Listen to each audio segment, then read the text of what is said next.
Sinuspindi ng Land Transportation Franchising and Regulatory Board ang 21 bus ng Lipad Transport.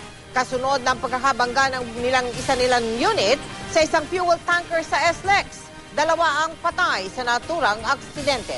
Nakatutok si Jamie Santos.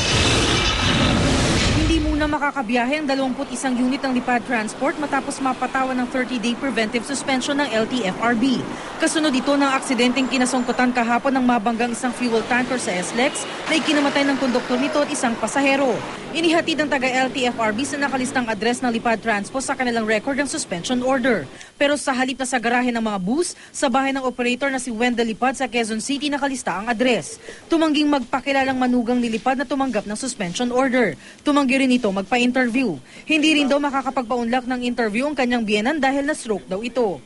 Sa order ng LTFRB, kailangan sumailalim ng 21 unit ng Lipad Transport sa inspeksyon kaugnay ng roadworthiness. Ang mga driver, isa sa ilalim naman sa drug test at safety seminars. Kailangan din isurrender ng kumpanya ang license plates ng lahat ng kanilang bus. Sa inisyal na investigasyon, lumalabas daw na ang bus na minamaneho ni Roel Villarreal ang sumalpok sa trailer truck. Nahaharap sa reklamong reckless imprudence resulting to damage to property and physical injuries ang driver.